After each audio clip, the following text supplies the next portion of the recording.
Good evening, welcome to my channel. My name is David Ukun, and thank you to everybody who have been helping this channel. This is work in progress. We are 10 months into the project. I've been talking about the cost of living and linking this now to Africa. And this is the second part of the video. Watch the first one alongside this. Today we are going to look at the history of Africa, the cost of living in Africa. And so we are going to look at the history of North Africa, history of West Africa, history of Central Africa, history of East Africa, the history of Southern Africa. So we are also going to look at the prehistory of Africa, the recent African origin of modern man. We with modern humans, we said in the first video that Africa is the cradle of humanity. So for people who are interested, we'll give more respect for Africa as being the home of their ancestry. Even if you are white or black, it doesn't really matter. You are from Africa. Africa is to be respected, and Africa is not to be left languish in poverty the way it is doing now, and it is the responsibility of the global world to congregate with the right policy. If good people are there in rulership across the globe, in nation states, they should look after Africa. And looking after Africa is consistent with looking after individuals and groups within the nation states. And this looking after culturally, as a cultural policy, is the one capable of eradicating poverty in the respective continent and countries, and also eradicating poverty in Africa. And poverty is responsible for the cost of living crisis across the globe. So we are looking at individuals, people like Lucy and Anthropithecus afarensis skeleton discovered on the 24th November 1974 in the Awash Valley of Ethiopia's Afar Depression.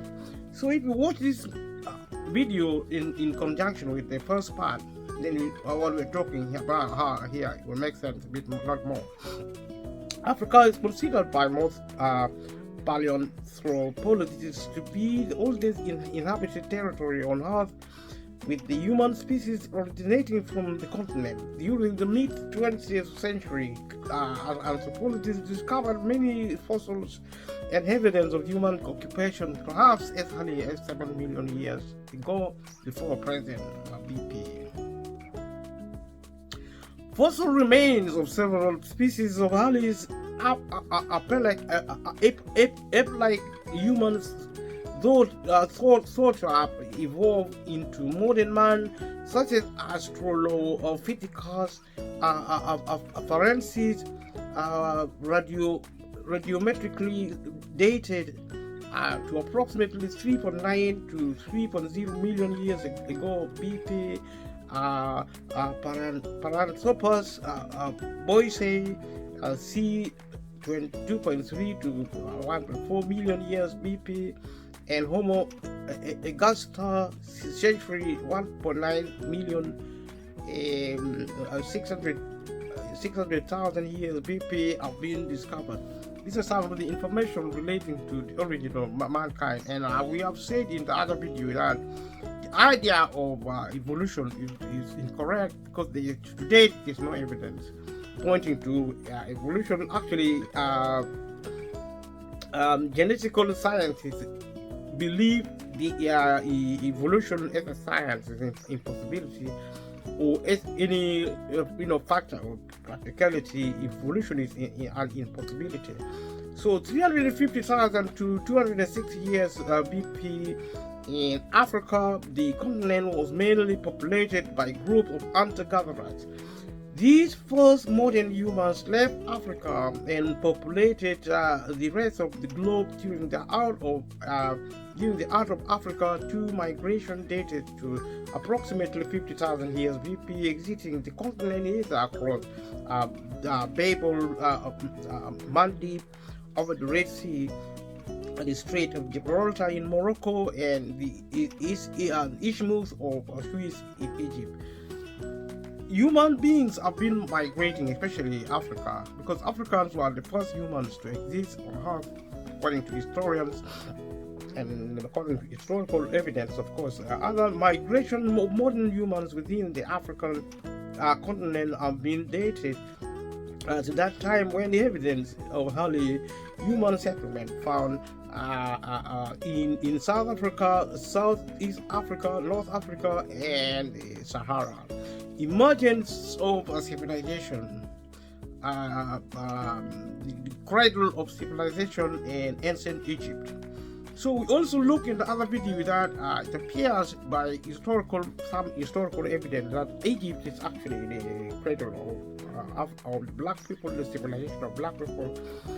And some historians actually go as far as pointing to a particular racial group known as the Luo people. The Luo people, you remember, especially in Kenya, I remember connected with Barack Obama. Barack Obama, who was formerly the president of America, is a Luo from Kenya, and some historical black historians especially are pointing to the Luo people particularly as being responsible for the what was the ancient Egyptian civilization, all including the building of what was the tombs of the pyramid, and all the other inventions such as writing and mathematics. And writing and mathematics to date are actually the genesis of modern civilization. Because when you go to school, you will learn art and science. Art is associated with language. Language is actually the root of art subjects. And science, mathematics is actually the root of science subject. These two are body knowledge and body discipline in learning institutions are actually the root of the rest of every other learning, whether it's science, technology, engineering, biology, medicine. These are all rooted in maths and language. And the size of the Sahara has historically been extremely variable, with its area rapidly fluctuating and at times disappearing depending on global climatic conditions. At the end of the Ice Ages is estimated to have been around 10,500 BCE. The Sahara had become a green, fertile valley, and East African population returned from the interior and coastal islands in the sub-Saharan Africa, with rock arts, paintings depicting the fertile Sahara and large population discovered in Tassil, Niger, dating perhaps 10 millennia. However, the warming and during climate meant, however, the warming and drying climate meant that by 500 BC, 5000 BC, the Sahara region was becoming increasingly dry and hostile.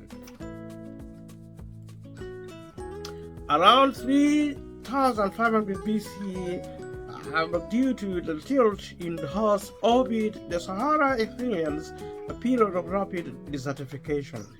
The population trekked out of the Saharan region toward the Nile Valley below the second cataract, where they made permanent or semi-permanent settlements. The Luo are also the Luo of East Africa, actually, and South Sudan in particular, are also known as the Nilotic. And this being the case because they are migrating from north to south in Africa has been along the Nile Basin, and to this day there's permanent or semi-permanent settlements around the globe, around the river. In Africa, especially in Uganda, they are more or less referred to as the River Lake people. They are fishermen and women. They live and thrive around rivers and lakes. And for navigational and security purposes, they also live in the mountainous and caves as in the ancient periods. So a major climatic recession occurred, lessening the heavy and persistent rains in Central and Eastern Africa. And like I said, the black people, especially the Luo people, particularly coming from the north, from Egypt, settled along the river and the lakes, and also the Bantu, who are the main group, in my opinion, in East Africa and probably the rest of Africa, apart from the Luo people, because the Bantu people are also said to have commingled with the Luo people, like places like Rwanda, the Tutsis, even Uganda country, like you have the Toro people, the Bisoga, the Buganda, the Bunyoro, Kitara, and the Luo people are said to have commingled with these people. And this is something we'll probably look at around in the future. What's the relevant? The relevant is that we look at Africa to do a study of the fact that Africa are actually normal people who deserve to be treated as humans by the global governments, the global community, and there is no justifying the level of poverty in Africa apart from the incident of cultural failure, which actually produced extreme violence and barbarism, such that you find around the globe now the reason for the cost of living is actually violence. People are culturally uneducated. Today in Israel we have wars, they are bombing each other between Israel and the Palestinians, the Hamas. These are actually people who are killing ordinary people on the streets. The warmongers and actually at government level, at a powerful level, normally don't get killed. The same is applying in Ukraine, in Niger. Every time there's war, the ordinary people get killed. Same in Africa. Only rarely, on rare occasion, that important people, the ruling class, the super rich, multi-billionaires get killed. And this need to change. This is actually a form of insanity, it's cultural failure. And I think we need to re-educating to work toward peace. So let us look at Africa, the history of Africa. Since this time, dry conditions have prevailed in Eastern Africa and increasingly during the last 200 years in Ethiopia. Saharan rock art in the Fezzan, Libya, the demarcation of cattle in Africa preceded agriculture and seemed to have existed alongside hunter-gatherer cultures. It is speculated that by 600,000 BC, cattle were domesticated in North Africa. In the Sahara Nile complex, people domesticated many animals, including the donkey and a small screw-horned goat, which was common from Algeria to Nubia. Between 10,000 and 9,000 BC, pottery was independently invented in the region of Mali in the savannah of West Africa. So industrialization was taking place already in ancient times in Africa. Africa not only the cradle of humanity, but also the genesis of modern civilization, including development and cultural development and cultural progress, including science, technology, engineering, like I said, language and writing, capacitation was invented in Africa, as was mathematics. It's something called the Arabic numerals, which is now used globally, and apart from the Roman numerals, these were actually a method of writing numbers in mathematical formulation. But we are talking about Arabic. Arabic was the invaders of black civilization, according to information from many other historians, especially black historians. You see, the Arabs are not necessarily indigenous. Arabs are actually, in my opinion, the combination of black people and white people, but white people predominating in producing a class of people called a racial stock known as Arab, with the white being more preponderant, incomparable to black people. So black people were subdued within the current present region, present day Morocco, Egypt, Libya, and Algeria, maybe Niger in part, but mainly Africa is a black continent. Only if you look at the Middle Eastern and the North African, in my opinion, I think even the Middle East was actually part of Africa including the Mediterranean Sea, which is one of the biggest sea, probably the biggest sea of fresh water. I think it is fresh water. The River Nile is actually pours water in the Mediterranean Sea. The River Nile is the second longest national river in the world, and they originate in what is now probably the biggest natural lake in the world, Lake Victoria, which is actually originated in Eastern Africa. In the steppes and the savannas of the Sahara and the Sahel in northern West Africa, people possible ancestral to modern Nilo, Sahara, and Mande cultures started to collect wild millet around 800,000 and to 600,000 BCE. And the history of our people, the Luo people, were actually one of the earliest sedentary communities. They are the first settlers due to grain production, which actually necessitated their estates to be established as settlers, and they were actually vulnerable in that sense. And the builders of cities of estates, but I think there were also lacking at that time estates of security, which compromised their cities and dominions at that time. And you find that that is a story of Africa generally. When the Europeans came with a lot of guns and bombs and invaded Africa, it was the military conquest other than a civil kind of like takeover. At that time, there was a lot of violence, and as the type of violence we still experience now. Except today, we have more civil kind of like violence other than military violence. But civil violence is more insidious and actually more dangerous, because you don't see it coming until it actually strangles you, and sometimes to death, such as you see with the cost of living crisis in Africa and across the globe. But like I said, Africa, because Africa is the poorest continent in the world, they suffered cost of living crisis or any other crisis more than any other continent. In the steppes and the savannas, I think in the steppes and the savannas of the Sahara and the Sahel in northern West Africa, people possibly ancestral to modern Nilo, Sahara. When we talk about Nilo, we're talking about people like the Nilotics, the Luo people, and similar associated people. The key Nilots are actually the Luo people in history, and it is a very established historical understanding.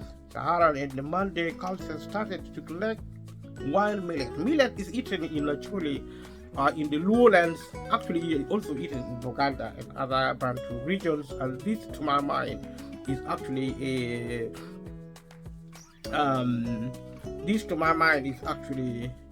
a cultural and nutritional influence of the Luo people. The Luo people, especially, are actually people of northern Uganda, of southern Sudan, the Luo of Kenya, and the related regions in Buganda, Toro, and Soga. You find that they eat certain staple foods associated with the Luo people. Actually, some people who went to Egypt on holiday discovered that there were millets found in Egypt, in I think maybe in pyramids and places like that. They was in museums, and they were recorded as being food eaten by ancient Egyptians. Why would the ancient Egyptians eat millet? Millet is distinctively Luo people in terms of diet, and people who eat millet were actually associated with the Luo people, or either intermarrying or trading with them at close range. And all this evidence is important in understanding the origins and the status of Africa, the value which is Africa, to speak, so that people who find excuses to accuse black people in Africa should be really shamed, because Africa really contribute, is actually almost single-handed responsible for modern day civilization. They should be actually celebrated, not not abused, not actually threatened with risk and crisis such as the cost of living crisis, in which Africa now, more or less, if things don't really improve in Africa can go extinct. And this is evident also in the developed world, where the majority of the population also face extinction in the long run. And if one section of society goes extinct, all sections of society go extinct. So people with power now, if you're still human, if you still have any sense of humanity, that's what I'm talking about, to be human, then you need to really try and take more control, you have to really fight harder. To take over power, we need the right people in power. We don't need extremists, right-wing extremists around the world now, who are actually practicing the extreme form of capitalism. They are actually very dangerous people. In Africa, they are now being groomed through terrible leaders in Africa, and wreaking havoc in the world. And we see later gourds, watermelons, castor beans, and cotton were also collected. These are also recognizable crops associated with the Luo people and the associated people surrounding the River Lake region. Cotton and gourds are actually known objects where they are made into utensils, they are made in household products, to store liquids such as milk, or even to store other grain products such as millet, flour, and things like that. And also they are used for serving food. Gourd is extremely important crop, which grows wild, but also around the home state, and collected and actually processed to produce household utensils. We'll talk about sorghum, which was actually first domesticated in eastern Sudan around 4000 BC, in one of the earliest instances of agriculture in human history. The Sudan is important about the Nilotics, and sorghum is also an important grain crop among the Nilotics. And this piece of material is actually more expressive of what was the Luo people and the associated people like the Dinka, Nuer, and the Anuak, and all these other groups, because they are quite visibly recognizable as being culturally reminiscent of the Luo people. And so its cultivation would gradually spread across Africa before spreading to India around 200 BC. So the Indians now are eating similar grains, but I think they were imported from Africa, as always. And I've always argued that the Indian people, the people of Asia, are actually a mixture of white people and black people, because I believe there are only two types of races, black or white. And these, when intermarriage, they produce, call it hybrid if you want, or call it something else, but mixed race is more appropriate. And I think Asian people are mixed races between black and white. The Arabs are mixed races between black and white. The Middle Easterners, the Israelis are a mixture between black and white. And that is evidenced by what you see now in white countries or in black countries, when black people intermarry and produce children, which are now referred to as children who are now referred to as mixed races. Colossal statues of Ramesses II and Abu Simbel, Egypt, date from around 1250 BC. People around modern day Mauritania started making pottery and build stone settlements. Example Tishit or Alata. Fishing using bone-tipped harpoons became a major activity in the numerous streams and lakes formed from the increased rains. In West Africa, the wet phase ushered in an expanding rainforest and wooded savanna from Senegal to Cameroon. Between 9000 and 5000 BC, Niger Congo speakers domesticated the oil palm and raffia palm, black-eyed peas, and Vondaisia and Vonzea African granates were domesticated, followed by okra and cola nuts.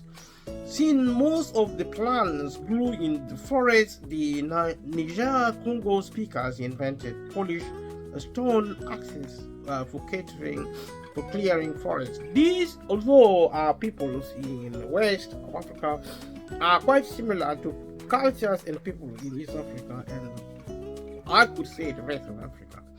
So you're talking around 4000 BC, the Saharan climate started to become drier at an exceedingly fast pace. This climate change caused lakes and rivers to shrink significantly and caused increasing desertification. These in turn decreased the amount of land conducive to settlements and encouraged migration from farming communities to the more tropical climate of West Africa. And during the first millennium BC, a reduction in wild grain population related to changing climate conditions facilitated the expansion of farming communities and the rapid adoption of rice cultivation around the Niger Valley River. Rice, though produced in Africa, is quite rare, and because the method of producing rice is actually quite challenging, is technologically demanding, and even to this day, the people who produce rice are actually technocrats in terms of the kind of technology they produce. They own to produce rice, and going forward, in my opinion, it is an area we need to look at rice and grain production in terms of wheat or even or barley production, and going forward in Africa today. I think these are some of the things we need to look at: tractors and technology to produce millet, simsim, groundnuts, and other grains such as sorghum, and barley, wheat. All these products can grow, and maize, and all sort of all sort of tubers like cassava and sweet potatoes, or even English potatoes. All these products can grow in Africa. There is nothing in Africa which cannot be grown. Almost everything can be grown, and so Africa should be, as is always referred, should be the cradle, not only the cradle of humanity, but also the powerhouse of producing wealth, food, energy, and all sort of things can be produced in Africa. Africa can actually look after the world in terms of wealth creation, including food. To speak of food insecurity in Africa and energy insecurity in Africa is mythical, considering the vastness of resources in Africa. It is proof of humanity failure in understanding the value of humanity, and the failure in the cultural economy.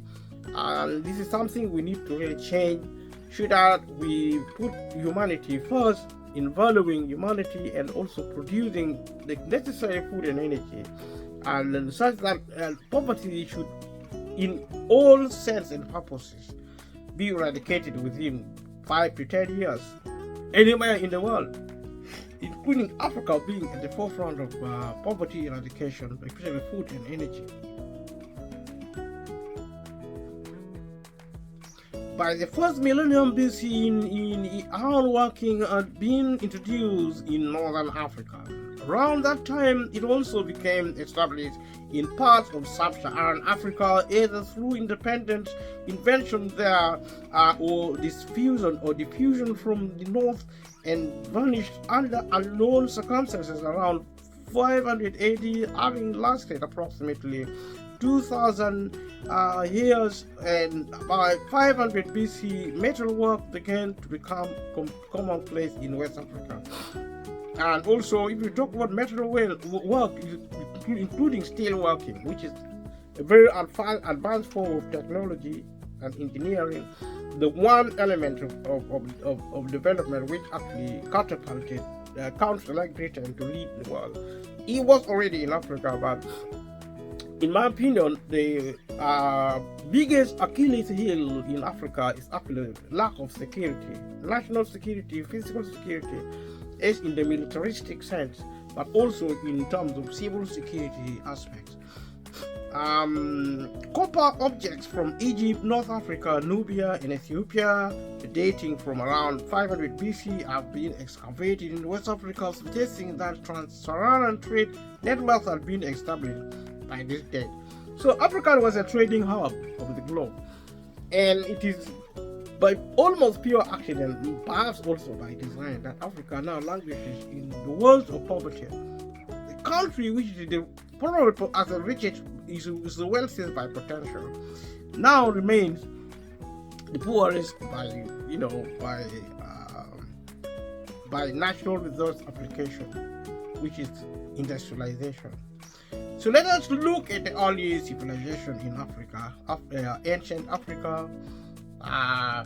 So let us look at the diachronic map showing African empire spanning roughly 500 BC to 1500 AD. At around 330 BC, the historical record opens in northern Africa with the rise of literacy in the pharaonic civilization of ancient Egypt. One of the world's earliest and long-lasting civilizations, the Egyptian state continued with the varying levels of influences over other areas until 343 BC. Egyptian influence reached deep into modern-day Libya and Nubia, and according to Martin Bernal, as far as the Crete. An independent center of civilization with trading links to Phoenicia was established by Phoenicians from Tyre on the northwest African coast at Carthage. European exploration of Africa began with the ancient Greeks and Romans. In 332 BC, Alexander the Great was welcomed as a liberator in Persian-occupied Egypt. Remember, the Persians were the ruling empires before the Ottomans and later the Romans. These are actually the same history from the Babylonian period. The Babylonian, the Persian meets the Ottomanic, the Greek, the Greek empires, and the Romans Empire, and then the British Empire. And in my opinion, now we have the United Nations as the modern day empire of the globe. I think it's an extension of the British and the Roman Empire. So European exploration of Africa began with the ancient Greeks and Romans. In 332 BC, Alexander the Great was welcomed as the liberator in Persian-occupied Egypt. He found Alexandria in Egypt, which would become the prosperous capital of the Ptolemaic dynasty after his death. I think the Persians were white people. I think there was a distorting of history of Africa where credit was actually deliberately or mistakenly ascribed to the white people, taken away from black people, which are actually actual African. Some people go on to say these were the Luo people, who in fact the word Luo especially actually mean black, and Luo probably was one of our ancestors. So Roman rule in Timgad, Algeria. Today we have something called intellectual property or copyright properties. They are stolen, and also property are actually stolen by thieves. A lot of people take credit for your invention to this day, unless it is protected. Imagine in the days when civilization was still young, the rule of law, record keeping was passed. you find that, because the white people rule the world, they determine which information to actually give to the world. They kept records, they control records. So the actual truth of African civilization is unclear. It is involved around Egypt, but actually white people are like the Arabs, white-leaning people like the Arabs, the Turkish, are actually credited with the civilization of North Africa, to the extent that sometimes you find that North Africa is sometimes treated by people who control power as if it is not part of Africa, because it is actually responsible. The secret code of modern civilization is actually from Africa, in North Africa, and it was a black civilization, not a white civilization. So the Ezana stone records King Ezana's conversation with Christianity and his subjugation of various neighboring peoples, including Meroe. Meroe, some historians say, was actually black and a low civilization. They were already smelting iron, and it was said by the local people when they were actually interviewed by historians, by researchers, that a group of people, the description of which resembled white people, came and executed extreme violence against the local people, and killing so many people, cutting off hands as a punishment, to teach them not to use to smelt iron, because iron was a very powerful source of material for weapons and a fundamental source of power. And the Meroe people, some of them were taken for their skills to teach white people modern technological and engineering skills. And recent history actually proved that in as early as the earliest possible period, which you can date in history, when black people were actually all over the place in Europe, they were actually taken from Africa and from other parts of the world for their excellence, for their skills, for their philosophies, maybe knowledge of law and writing and science, technology, physics, mathematics. They were the ones needed were actually taken, the rest were killed, so as to destroy African technology and civilization. So this is what our people behave. This is a form of violence which is commonly related, especially with the history. Following the conquest of North Africa's Mediterranean coastline by the Roman Empire, the area was integrated economically and culturally into the Roman system. Roman settlement, like I said previously before, and following the conquest of North Africa's Mediterranean coastline by the Roman Empire, the area was integrated economically and culturally into the Roman system. A Roman settlement occurred in modern Tunisia and elsewhere along the coast. What were the Romans doing? They were actually colonizing Africa.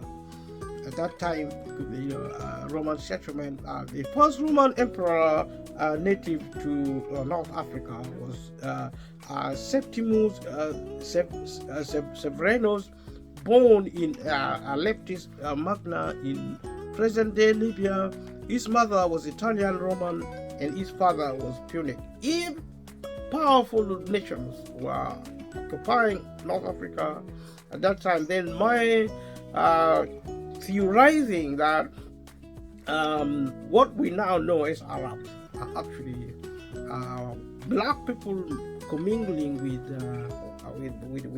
white people commingling with black people to produce a hybrid, if you want to call it that way, a mixed race of black and white, with the result that you find a people who are of Caucasian and maybe a mix of other people, especially black people. And this is actually what you find seeing modern day Arab, Middle Eastern Jewish people, and also being other sources of information say the original black Jews are actually black people. And some people used to say, because this history is actually hidden, they were hidden. They are very secretive. Even in the Vatican, there is a lot of secrecy. The state actually is about secrets, and when such things happen, the truth is hidden. and always the truth revolve around black people. With the extent that even the Jewish people are actually claiming to be black people, and Jewish people are black people because in Europe, mixed race people, Jewish people are mixed race. They are not white, they are not black, they are mixed race, which means they are black. Anyway, even in modern day, Asians are blacks. Jews are black, Arabs are black. In that sense, they're not white.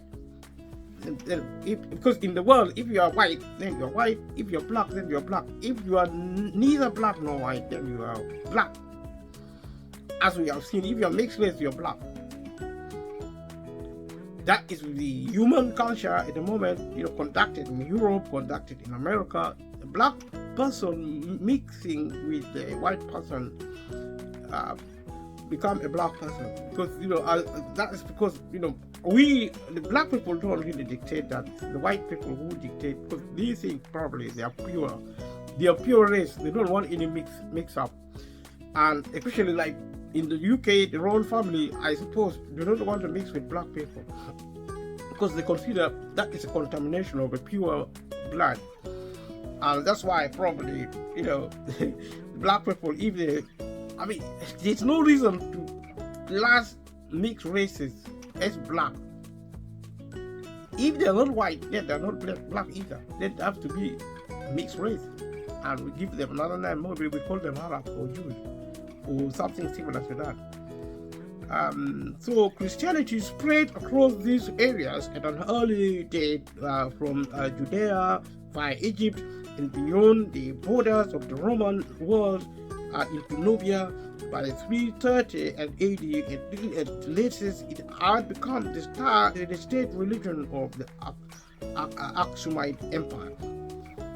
If you read your Bible, if you read your scripture, you will discover that when Jesus died and Christianity was introduced after the death of Jesus, the Messiah, this was the time when Rome was actually ruling over Palestine, which is actually the present day world of the Israelites. So the Israelites, including Jesus, the Messiah, grew up under the rule of Rome. And when Christianity grew in power, the state tried to destroy it. The Roman state and all other Jewish who didn't really like Christianity tried to destroy Christianity. But ultimately, the more they were persecuted, the more they grew in power and influence, such that the state of Rome, instead of fighting Christianity, they decided to work with Christian leaders. And some of Christian leaders were actually bribed into accepting, comprising the faith for power and wealth and influence. And that's how the Roman Catholic Church was created under the Roman Empire. That's how Christianity was spread during the Roman Empire and later on during the British Empire, with the French and Germans and the Europeans also participating in promoting Christianity across the globe in modern day Africa. Syro-Greek missionaries who arrived by way of the Red Sea were responsible for this theological development. In the early 7th century, the newly formed Arabian Islamic Caliphate expanded into Egypt and then into northern Africa. Two prongs of key religious expansion occurred alongside actually colonialism. The Christianity and Islam were even to this day, I think about 46 or 47%, or 50 something percent are Christian in Africa, and about 46 or 47% are actually Islam. It's evenly split, almost evenly split in Africa. These faiths are actually foreign, and they replace the indigenous faith, and that is evidence when you go to Africa now to look. The indigenous faith are now the minority, maybe 7 or 8%, and that is the history of Africa, taken over by foreigners culturally, historically, scientifically, and in every way possible. Today, Africa languishes in extreme conditions with dangerous dictators who are black Africans, actually more dangerous than even the colonial and neo-colonial counterpart of the white origins.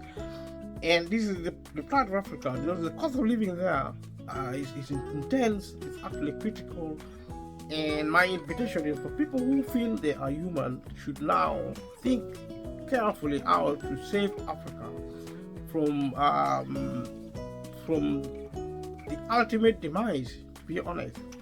And if what we see now happening in Africa is a product of injustice, of violence, and if we allow it to happen to Africans, it's going to happen to the rest of the world, because what goes around comes around. And if rich people think they can destroy over 90% of the population by subjecting them to poverty, including the cost of living crisis, and if they think doing that will actually save them, they are wrong, because violence will always come back to haunt the owner.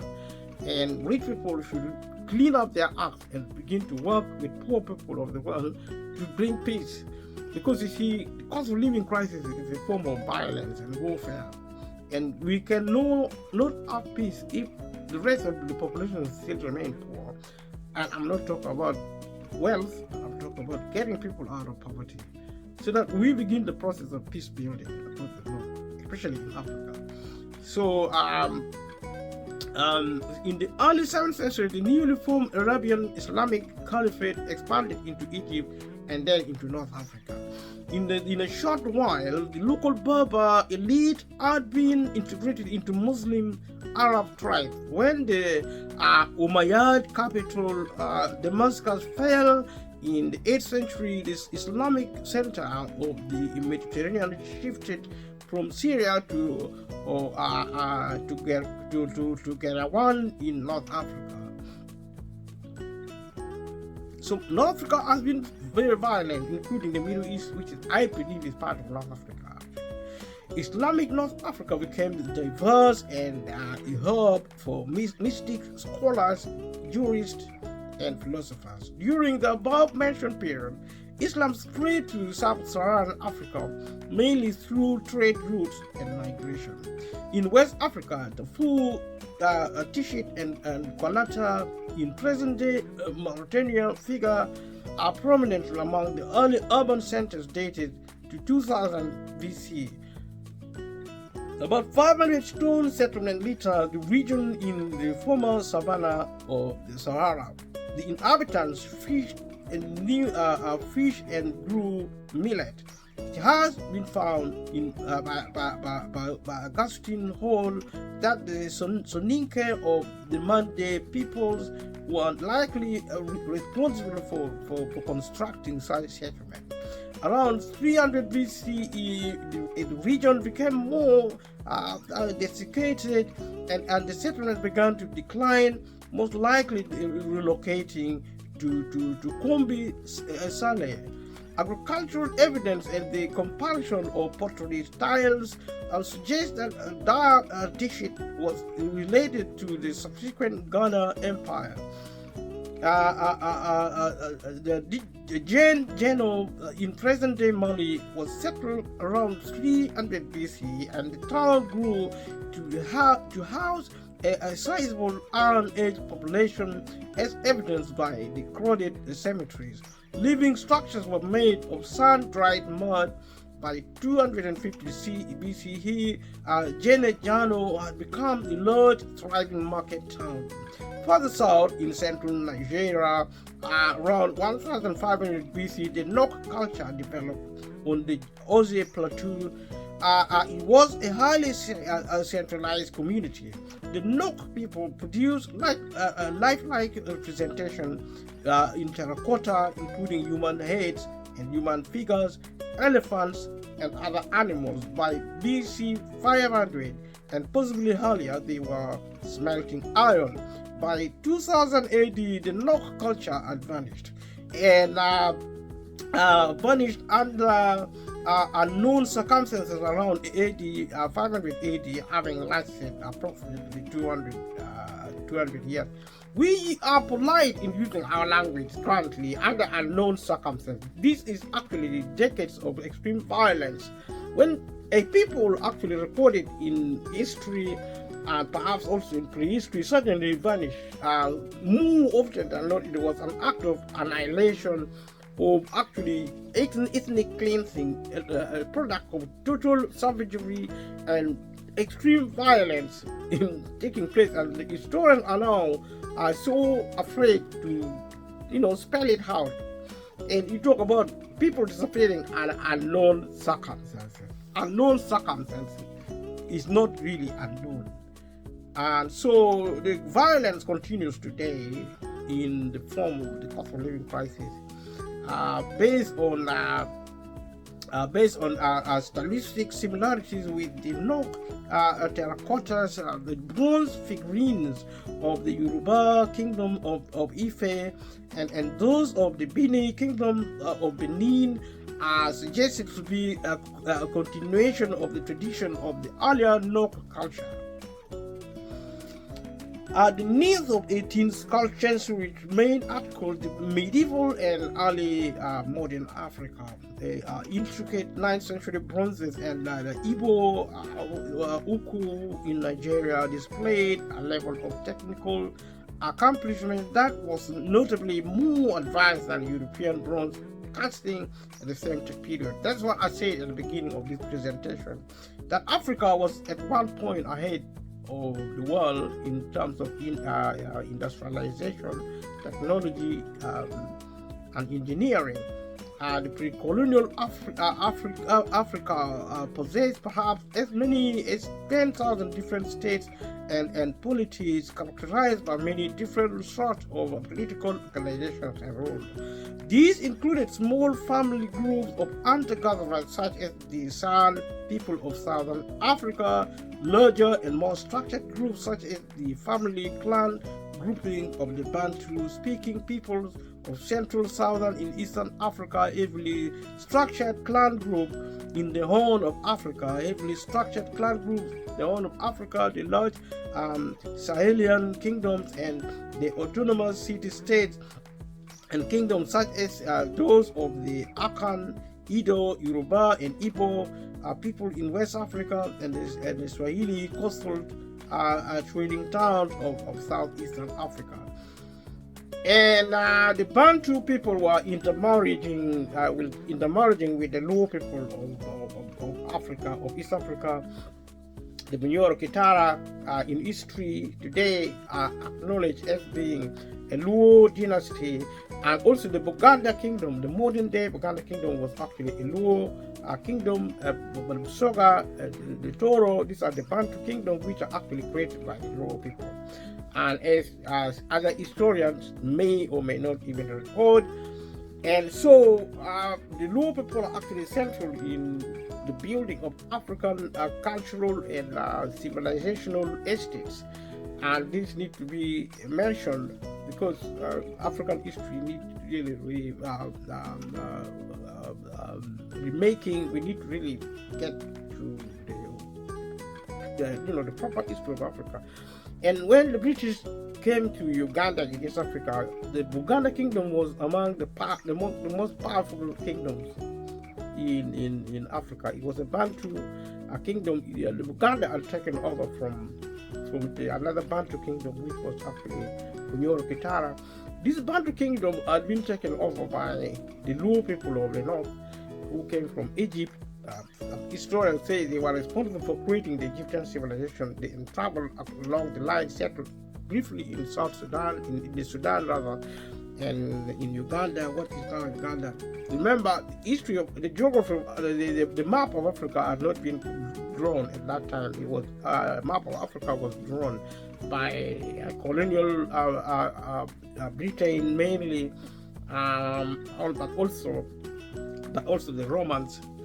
By the 9th century AD, a string of dynamic states, including the hardest Hausa state, stretched across the sub-Saharan savannah from western regions and the central Sudan. The most powerful of these states were Ghana, Gao, and Kanem Bonu Empire.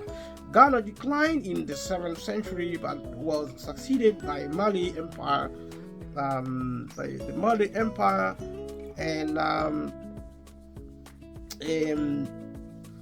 we're looking at the Mali Empire, Sub-Saharan Savannah from the western region of the central Sudan. The most powerful of these states were Ghana, Gao, and the Kanem Bornu Empire. Ghana declined in the 11th century, but was succeeded by the Mali Empire, which consolidated much of West Africa.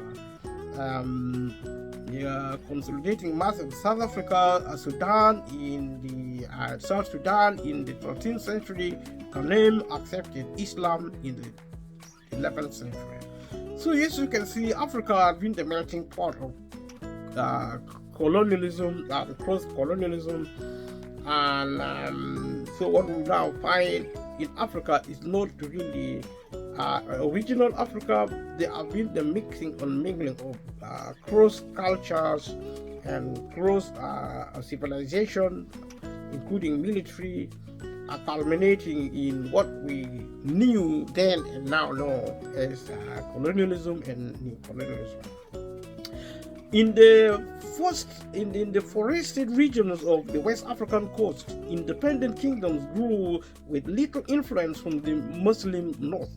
The kingdom of Nui was established around the 9th century and was one of the first.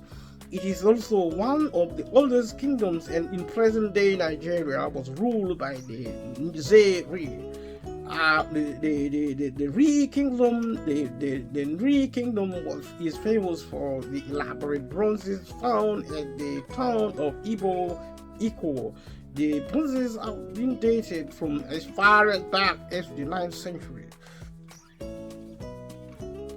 The kingdom Ife, historically the first of these European city-states or kingdoms, established government under the priestly Oba, king or ruler in the Yoruba language called the Oni of Ife. Ife was noted as a major religious and cultural center in West Africa, and for its unique naturalistic tradition of bronze culture.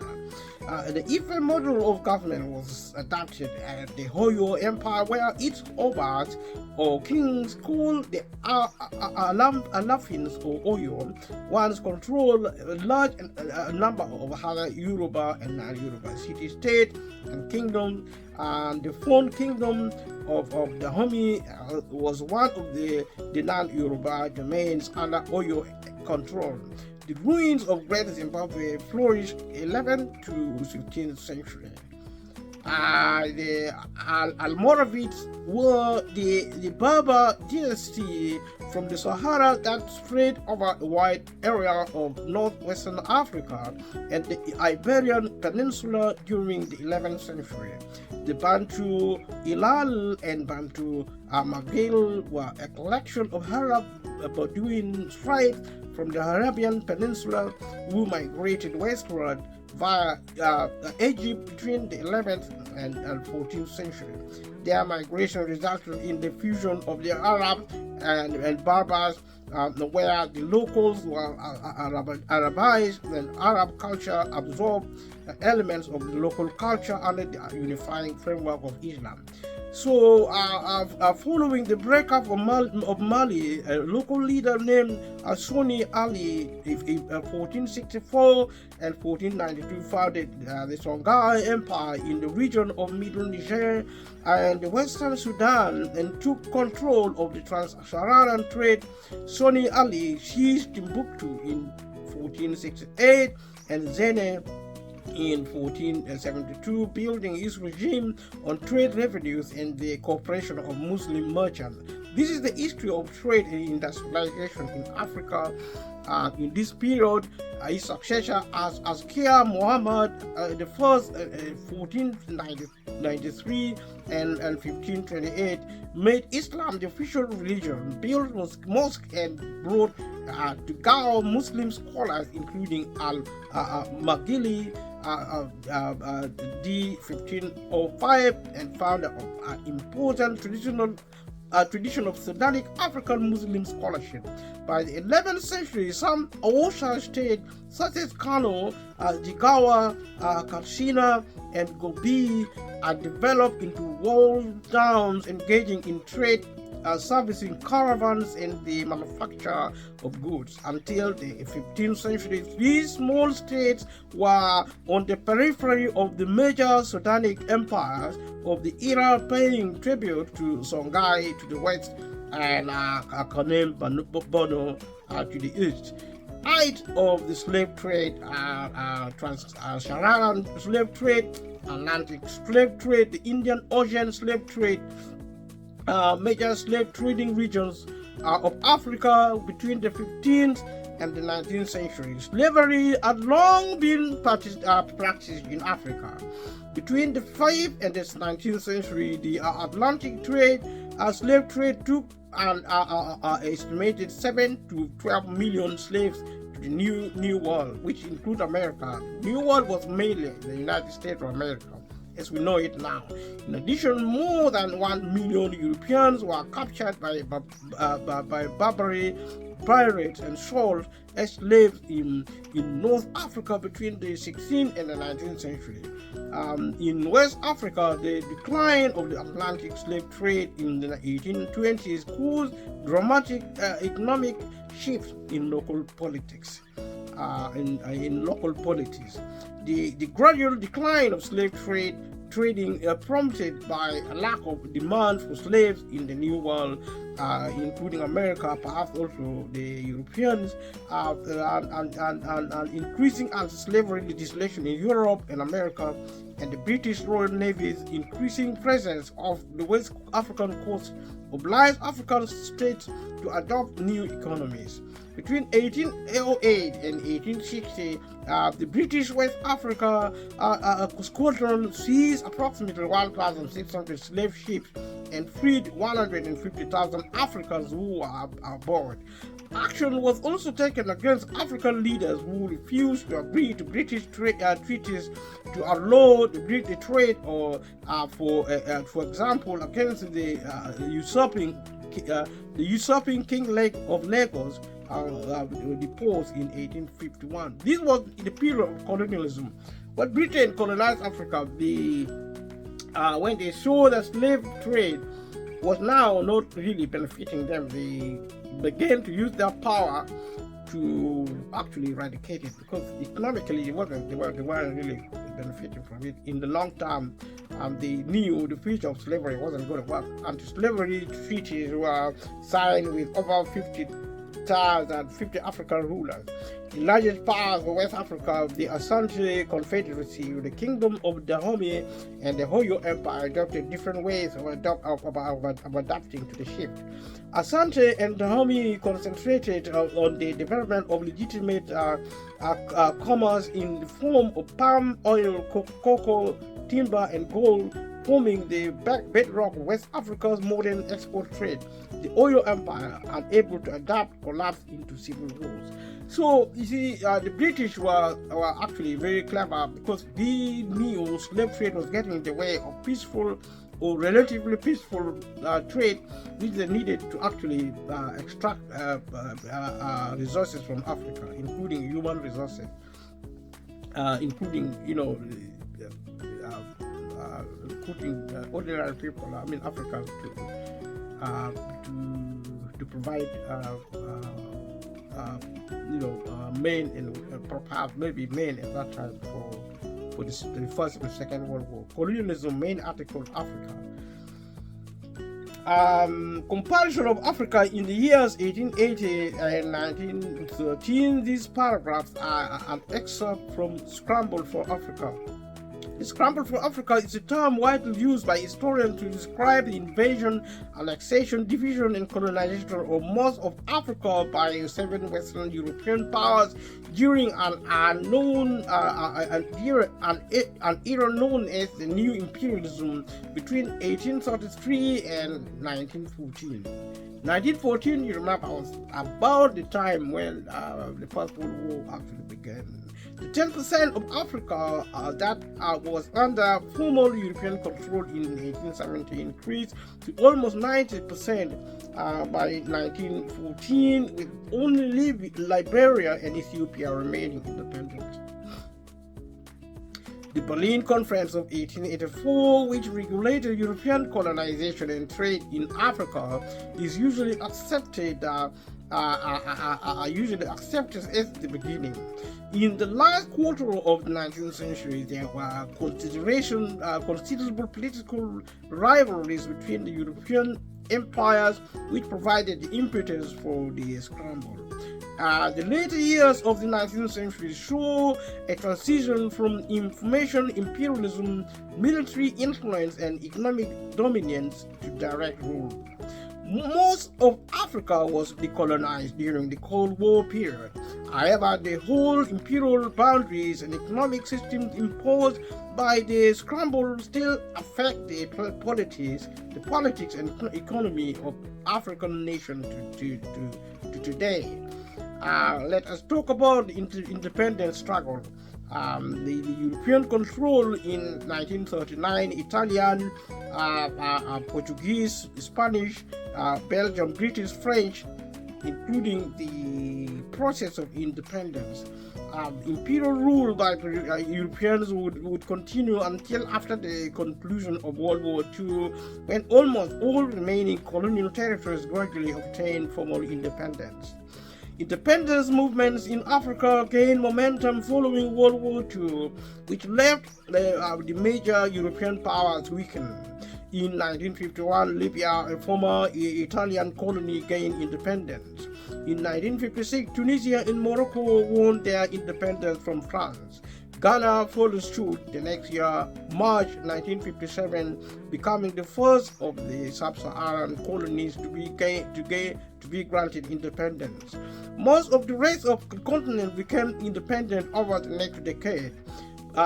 Portugal's overseas presence in sub-Saharan Africa, most notably in Angola, Cape Verde, Mozambique, Guinea-Bissau, and Sao Paulo, Sao Tome and Principe, lasted from the 16th century to 1975 after the Estado Novo regime was overthrown in a military coup in Lisbon. Rhodesia unilaterally declared independence from the United Kingdom in 1965 under the white minority government of Ian Smith, but was not internationally recognized as an independent state as Zimbabwe until 1980, when black nationalists gained power after a bitter guerrilla war. Although South Africa was one of the first African countries to gain independence, the state remained under the control of the country's white minority through a system of racial segregation known as apartheid until 1994.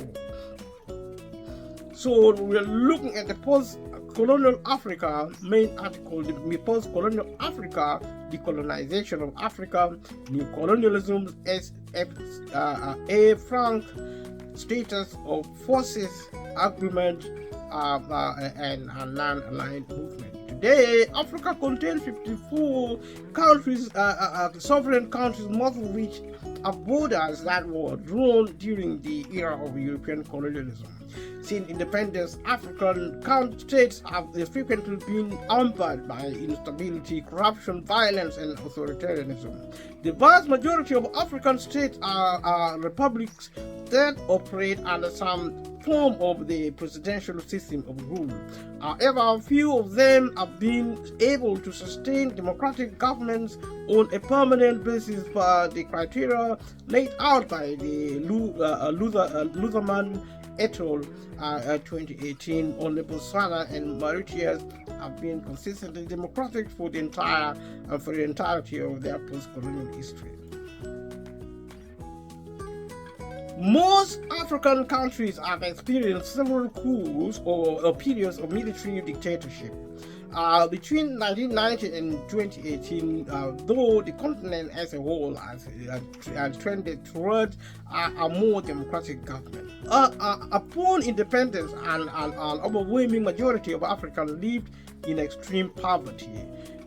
Poverty, as we said it earlier, is a chronic, is an understated problem, is an extreme problem in Africa, and the cost of living crisis is a representation of that condition. Upon independence, so we say that the continent suffered from the lack of the infrastructural or industrial development under colonial rule, along with political instability. I think political instability has been a major threat to Africa. Military coup, and that has been the main reason why Africa haven't been able to develop at a par with its competitors around the world. With limited financial resources or access to global markets, relatively stable countries such as Kenya still experience only very slow economic development. Only a handful of African countries succeeded in obtaining rapid economic growth prior to 1990. Exceptions include Libya and Equatorial Guinea, both of which possesses large oil reserves. Africa is very wealthy at the moment in terms of industry and development, and there's a lot of wealth, but the problem with capitalism operating in Africa and across the globe is that it concentrates wealth in Africa and across the globe in the hands of the few and not the many. And that is the critical factor causing the cost of living crisis in Africa or elsewhere in the developed world or in the less developed world. And it is upon leaders of the world, if they want peace, is to change the way capitalism is being operated in such a way as to actually remove the majority of the population from poverty, which is now a major problem. The rest of the population are in extreme poverty in the developed and the developing world, including Africa, including the Middle East, Europe, Asia, and America. These need to change if there is to be peace. Otherwise, there will be no peace for the wicked. In pursuit of personal political gain, many leaders deliberately promoted ethnic conflicts, some of which are originated during the colonial period.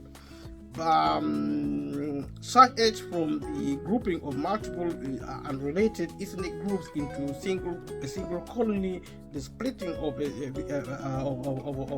distinct ethnic group between multiple colonies, or existing conflict being exacerbated by colonial rule. For instance, the preferential treatment given to ethnic Hutus over Tutsis in Rwanda during German and Belgian rule.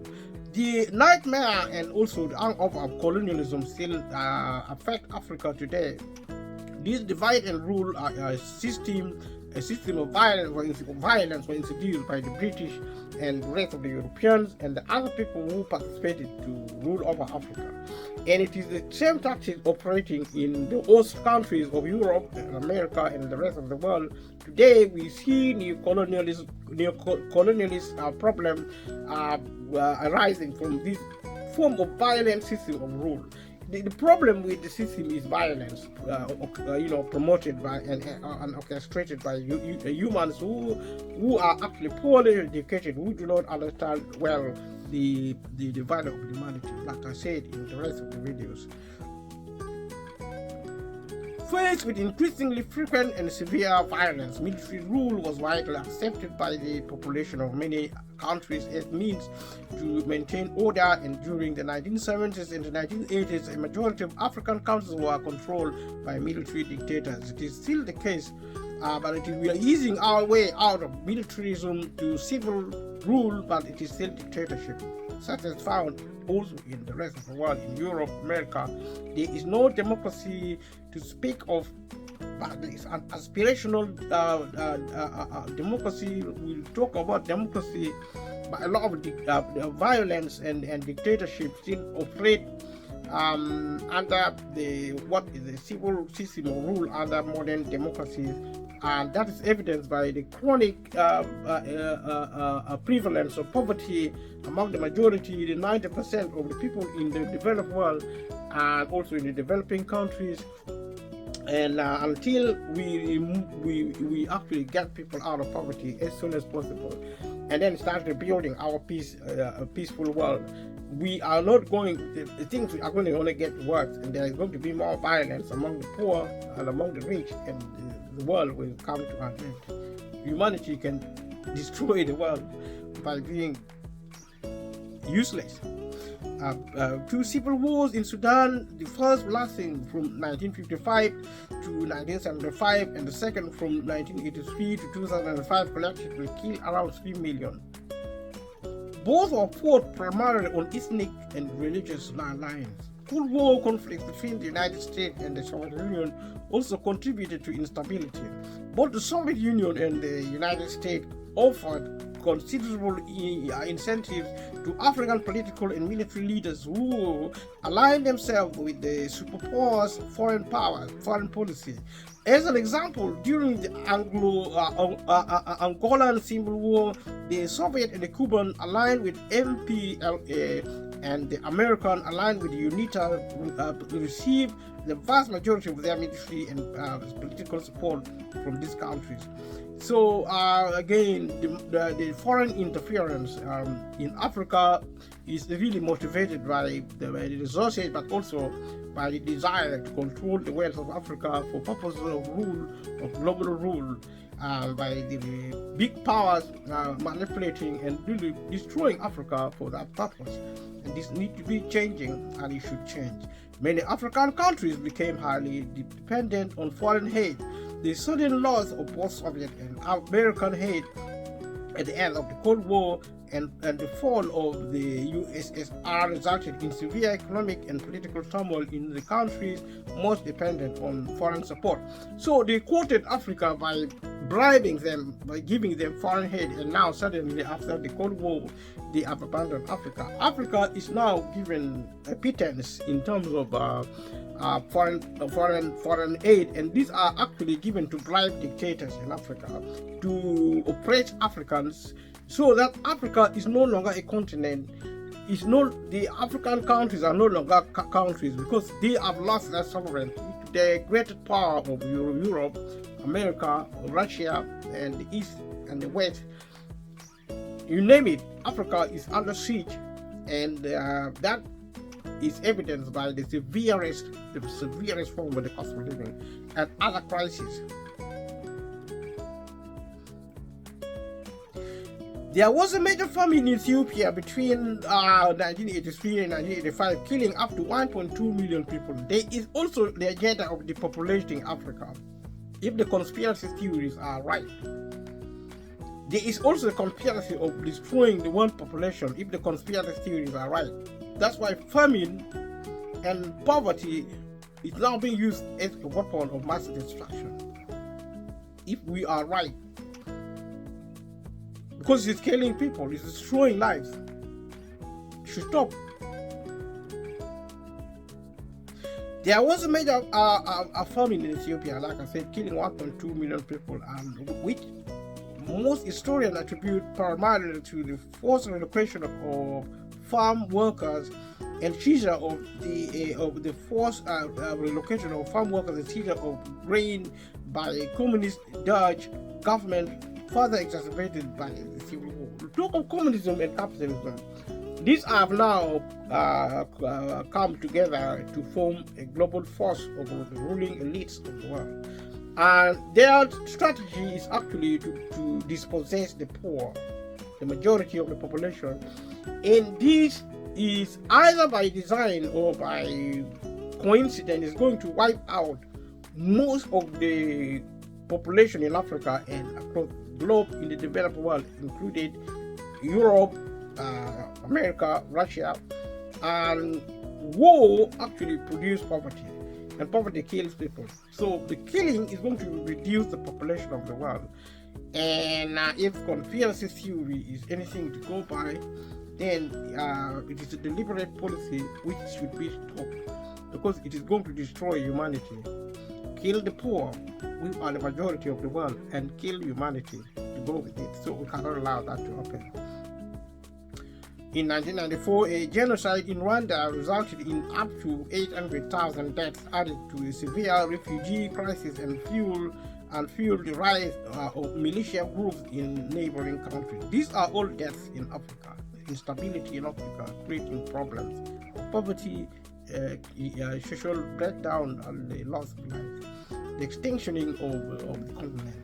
This contributed to the outbreak of the First and Second Congo Wars, which were the most devastating military conflict in modern Africa, with up to 5.5 million deaths, making it by far the deadliest conflict in modern African history and one of the costliest wars in human history.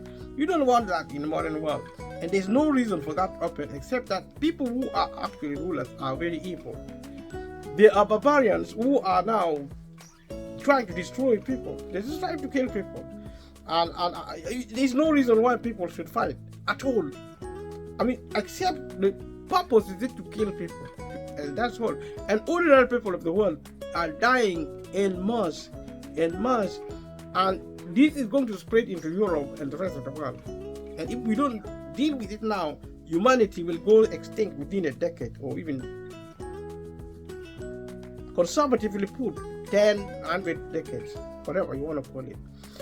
An animated map shows the order of independence of African nations 1950 to 2011. Africa's wars and conflicts 1980, 1996, major wars, conflict, 100,000 casualty, major wars, conflict, other conflicts. Political map of Africa in 2021. Various conflicts between various insurgent groups and government continue. Since 2003, there has been an ongoing conflict in Darfur, Sudan, which peaked in intensity from 2003 and to 2005, with notable spikes in violence in 2007 and 2013 to 2015, killing around 300,000 people in total. The Boko Haram insurgency, primarily within Nigeria, with considerable fighting in Niger, Chad, and Cameroon as well, has killed around 350,000 people since 2009. Most African conflicts have been reduced to low-intensity conflict as of 2022. However, the Tigray War, which began in 2020, has killed an estimated 300 to 500,000 people, primarily due to famine. Overall, though, violence across Africa has greatly declined in the 21st century, with the end of civil wars in Angola, Sierra Leone, and Algeria in 2002, Liberia in 2003, and Sudan and Burundi in 2005. Although militarism is decreasing, civil violence is on the increase, including the cost of living crisis, which is going to kill more people than militarism-based violence. The Second Congo War, which involved 9 countries and several insurgents groups, ended in 2003. This decline in violence coincided with many countries abandoning the communist-style command economies and opening up for market reform, which over the course of the 1990s and 2000s promoted the establishment of permanent peaceful trade between neighboring countries. See capitalist peace. Capitalism has failed to bring peace so far in Africa or in Europe, and the nature of violence and atrocities have actually changed from military to civil, including warfare, diseases, and natural disasters. These are worse now. It's getting worse than war, because at least with war you know what to expect.